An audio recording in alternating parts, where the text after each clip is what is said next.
ஐயோ எஸ்கேப். ஏய் சிவா நில்லு நில்லுடா. சொல்றத கேளு நில்லு. இப்ப நீ என் கையில மாட்ட அப்புறம் அவ்வளவுதான். நில்லுடா. நிக்க போற இல்லையா?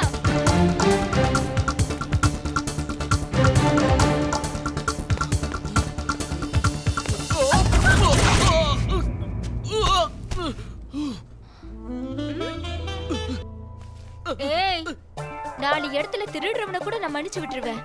உன்னை அவ்வளவு சீக்கிரத்தில் விட மாட்டேன். ஏன் தெரியுமா? திருடன் கூட காசையும் பொருளையும் தான் திருடுவான். ஆனா நீ இந்த போலீஸ்காரியோட மனசையும் திருடணும். ஏய் உனக்கு எவ்வளவு தடவை சொல்றது என் பின்னாடி சுத்தாதனே. நீயா ஐ லவ் யூன்னு சொல்ற வரைக்கும் உன்னை நான் விடவே போறதில்ல. உனக்கு எனக்கு லவ்வா? நீ டிபார்ட்மெண்ட் பவர்ல வேலை செய்றவ, நான் எலக்ட்ரிக் பவர்ல வேலை செய்றவன். எங்க இருந்து ஒத்து வரோம்? லவ் இன்னைக்கு நேத்துக்கு வந்ததுன்னு நினைக்காத. நான் வயசுக்கு வந்தப்ப எங்க வீட்டு ஃபங்க்ஷனுக்கு மைக் செட் போட வந்தியே, அன்னைக்கு உன்னை பார்த்து விழுந்தவதானா? தயவு செஞ்சு என்ன விட்டுறேன், கையெடுத்து கும்புறேன் தாயி. உன்னை பார்த்து 10 நாள் ஆச்சு. ஒரே ஒரு முத்தம் கொடுத்துரு, உன்னை நான் விட்டுறேன். முத்தம் தானே கொடுத்து தொலைக்கிறேன். மேல இருந்து எழுதுரு. ஓகே குடு. சீக்கிரம் குடு. நீ பாத்து நின்றா வெக்க வந்துரும். கண்ணு மூடு. ஹை கண்ணை மூட சொல்லி லேசா எஸ்கேப் ஆளனா? உனக்கு நம்பிக்கை இல்லனா இந்த மைக் நான் சம்மந்தம் இல்லாம மைக் குடுக்குறேன்னு பாக்குறியா? போலீஸ்க்கு தொப்பி எவ்வளவு முக்கியமோ அந்த அளவுக்கு எனக்கு மைக் முக்கியம். இந்தா இப்ப கண்ணு மூடு. ஏதோ சொல்ற. குடு.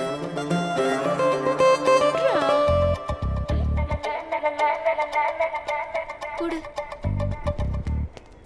டேய் உன் மைக் எங்க விட்டுட்டு போறியடா? அது டம்மி மைக், ஒரிஜினல் மைக் என்கிட்ட தான் இருக்கு. நீயே வச்சுக்கோ. என்னைக்காவது என் கையில மாட்டாமல போற? ரவுடித்தனம் பண்ணவனுங்க அவனுங்க. என்ன கட்டி வைக்கிறீங்க? எங்களை எதுவும் கேட்காத. எம்எல்ஏ ஆளுங்க மேலேயே கை வச்சுட்ட. மேட்டர் ரொம்ப சீரியஸ் ஆயிடுச்சு. உன்னை விசாரிக்கிறதுக்கு மேலிடத்துல இருந்தே ஆபீசர் வராங்க. யாரு அந்த ஆபீசர்?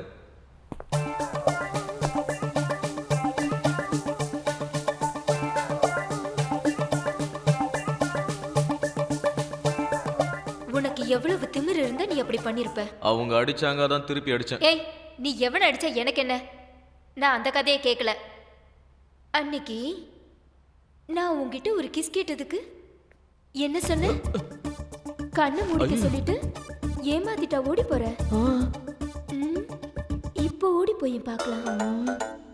அன்னைக்கு நீ கொடுக்காம போன முத்தத்தை இன்னைக்கு நானே.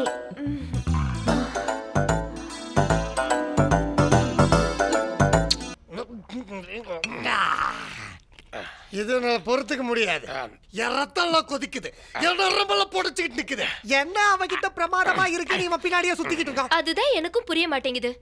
நான் ஒருத்தி அவன் பின்னாடி சுத்திட்டு இருக்கேன், அவன் என்னடானா அவ பின்னாடி சுத்திட்டு இருக்கான். என் நிலைமைய கொஞ்சமாவது யோசிச்சு பாத்தீங்களாண்ணா? வருத்தப்படாத, உன் காதல் சக்சஸ் ஆகும். இந்த தண்ணி மேல சத்தியம், பிஸ்லரி வாட்டர் மேல சத்தியம் பண்ற. இது மேலடா உனக்கு என்ன ஹெல்ப் வேணாலும் கேளு, இவன் செய்வான்.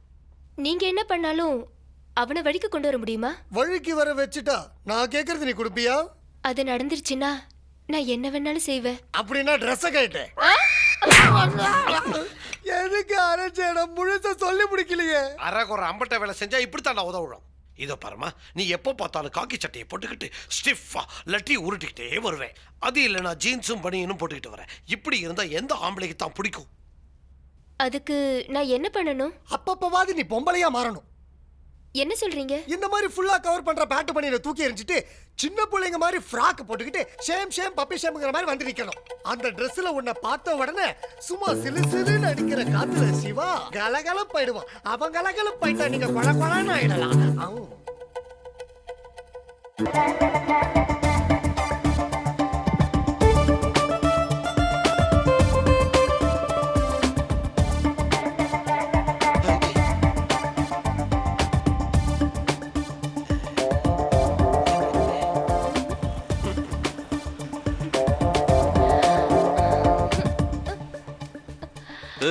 என்ன இது கோலம்? இந்த கோலத்துல வந்தா நீ கலகலப்பாயிடுவியாமே. நீ இப்படி வந்தா நான் கலகலப்பாயிடுவேன்னு எந்த லூசுக்கு முன்னாடி சொன்னா? அத பத்தி இப்ப எதுக்கு? இப்போவாவது ஐ லவ் யூ சொல்லுவியா? லவ்வா? உன்னை லவ் பண்ணனே இது வரைக்கும் எனக்கு ஐடியாவே வரல. லவ்ங்கிறது மனசை பார்த்து வரணும், உடம்ப பார்த்து வரக்கூடாது. இதெல்லாம் கழட்டி தூக்கி போட்டு போய் யூனிஃபார்ம் போட்டுக்க போ.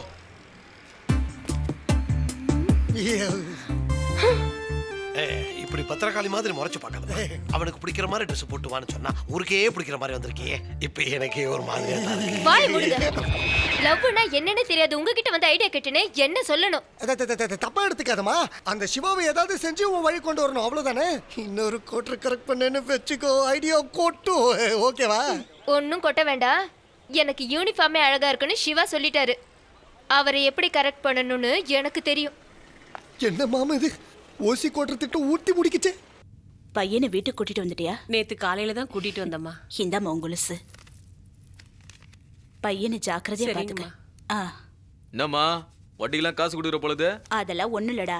அவ பையனுக்கு உடம்பு சரியில்லை, அதனால அவசரமா பணம் வேணுங்கிறதுனால கொலுசை எடுத்துக்கிட்டு மார்வாடி கடைக்கு போயிட்டு இருந்தாங்க. அவங்கள பார்க்க பாவமா இருந்துச்சு. வட்டி எதுக்கு தேவையில்லாம கொடுக்குறீங்கன்னு நான் தான் அவங்களுக்கு பணம் கொடுத்தேன். நான் எவ்வளவோ சொல்லியும் கேட்காம கொலுசு என்கிட்ட கொடுத்துட்டு போயிட்டாங்க. சேட்டுங்க ஊரை விட்டு ஊரை வந்து வட்டி கொடுக்கறதே பொழப்பா வச்சுக்கிறானுங்க. அதுல ஏமா மண்ண போடுற? ஏண்டா சொல்ல மாட்ட? இருந்த வேலையும் போய் செலவுக்கு பணம் இல்லாம அந்த ஜோதி கொலுச ஹீராலால் சேட்டுக்கிட்ட அடமான வச்சிருக்கு. அவ பகல் கொள்ளக்கார மாதிரி 10 வட்டிக்கு எடுத்திருக்கான். அவனுக்கு நீ பாவம் பாக்குற. இவங்களுக்கெல்லாம் பாவமே பார்க்க கூடாதுடா.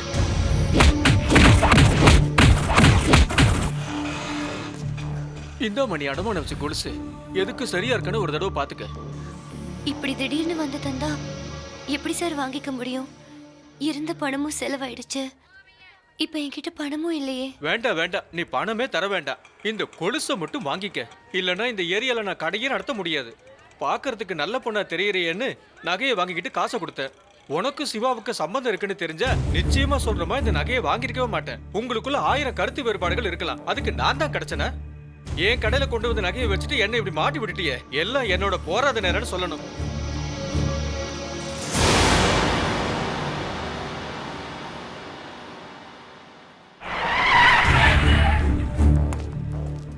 சிவா, உன்னை இன்ஸ்பெக்டர் கூட்டு சொன்னாரு.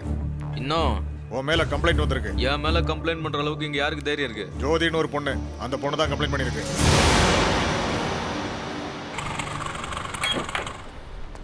மேடம், இங்க ஜோதிங்கிறவங்க யாரு? நான் தான். நான் எல்ஐசி இன்சூரன்ஸ்ல இருந்து வரேன்.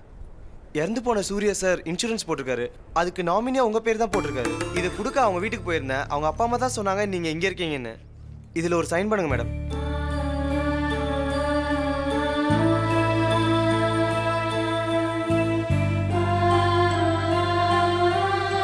இந்தாங்க மேடம், நான் வரேன்.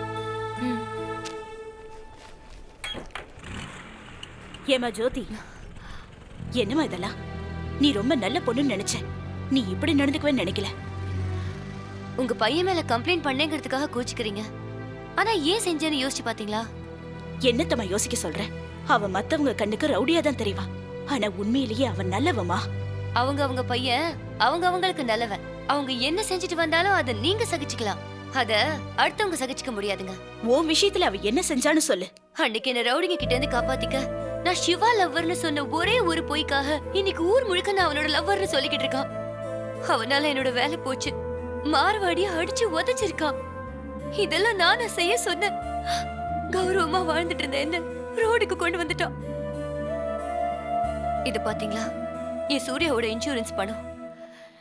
நான் சூர்யாவோட வாழ முடியாம போயிருக்கலாம். ஆனா என் சூர்யா செத்தும் என்னைக்கும் என்ன வாழ வச்சிட்டு இருக்காரு. இந்த பணத்தை வச்சுட்டு நான் ஐஏஎஸ் படிப்பேன். எனக்கு யாரோட உதவியும் தேவையில்லை. ஒரு பொண்ணோட மனசை புரிஞ்சுக்க முடியாத காட்டு மிராண்டிய நீங்க பெத்ததுக்கு நீங்க புள்ளைய பெத்துக்காம இருந்திருக்கலாம். எதுவும் பேசாத. அவனை பத்தி உனக்கு என்ன தெரியும்? நீ நினைக்கிற மாதிரி ஒரு பொண்ணோட மனசை புரிஞ்சுக்க முடியாத காட்டு மிராண்டி இல்ல என் பையன். இவ்வளவு நாள் வரைக்கும் சிவா என் சொந்த பையன்னு எல்லாரும் நினைச்சிட்டு இருக்காங்க. ஆனா நான் அவனோட அம்மா கிடையாது. வாழ்க்கையில யாருமே இல்லாத அனாதையா சாவ நோக்கி போயிட்டு இருந்த என்ன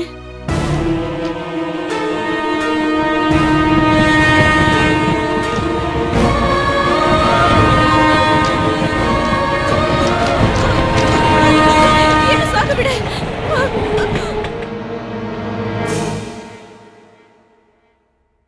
இந்த வயசுல தற்கொலை பண்ணிக்கிற அளவுக்கு அப்படி என்ன கஷ்டம் வந்தது? நான் பெத்த பசங்களுக்கு நான் பாரமா ஆயிட்டேன்பா. எனக்கு 3 பசங்க. ஒரு ஆக்சிடென்ட்ல அவங்க அப்பா இறந்துட்டாரு. இந்த 3 பசங்களையும் வளர்த்து ஆளாக்க நான் ரொம்ப கஷ்டப்பட்டேன். இப்ப 3 பேரும் நல்ல நிலைமையில இருந்து சம்பாதிச்சிட்டு இருக்காங்க. பொண்டாட்டி பிள்ளைங்களோட சந்தோஷமா இருக்காங்க. ஆனா இன்னைக்கு அவங்க சந்தோஷத்துக்கு இடையூறாவும் அவங்களுக்கு பாரமாவும் நான் போயிட்டேன்ப்பா. பெத்தவளுக்கு ஒருவேளை சாதம் போடுறதுக்கே யோசிக்கிற இந்த பசங்க நாளைக்கே எனக்கு ஏதாவதுன்னா முனிசிபாலிட்டி வண்டியை வச்சு யாரும் இல்லாத அனாதை பொண்ணுன்னு சொல்லி அனுப்பிடுவாங்களோட எனக்கு பயம் வந்துடுச்சுப்பா. இத்தனை வருஷமா வாழ்ந்த இந்த ஊர்ல அனாதை பொண்ணமா சாகிறத விட யாரு கண்ணிலையும் படாம எங்கேயாவது போய் என் வாழ்க்கையை முடிச்சுக்கணும்னு முடிவு பண்ணிட்டேன்.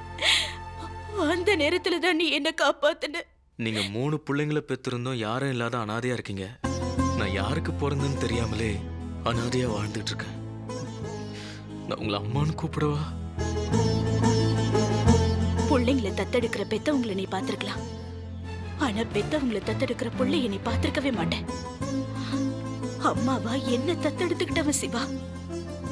அந்த நல்லவனை பத்தி தப்பா பேசுறது இல்ல, தப்பா நினைக்க கூட கூடாது.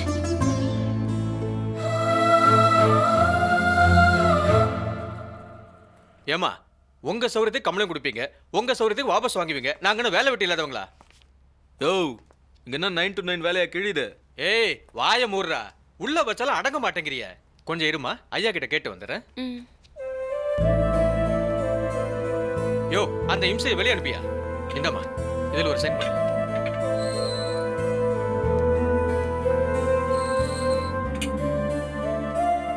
உங்க அம்மா வந்து சொன்னாங்க, அதுக்கு தான் கம்ப்ளைண்ட்டை வாபஸ் வாங்கினேன். நீ வாபஸ் வாங்கினாலும் வாங்கலனாலும் நான் கொடுக்குற டார்ச்சருக்கு இவன் என்ன சாயந்தரமே வீட்டுக்கு அனுப்பிச்சிருப்பான். நீ தேவையில்லாம டைம் வேஸ்ட் பண்ணிட்டு இருக்காத, வீட்டுக்கு கிளம்பு. டேய் வரேன்டா.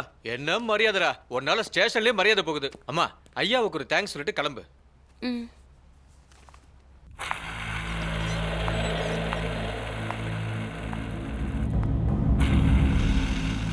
என்னதான் சுத்தினாலும் கடைசியில சுத்தின இடத்துக்கே வந்து நிற்கும். இது பந்துக்கும் பொருந்தும். ஸ்டேஷன்ல பார்த்தது மறுபடியும் ஸ்டேஷன்லயே பார்க்கிறோம்.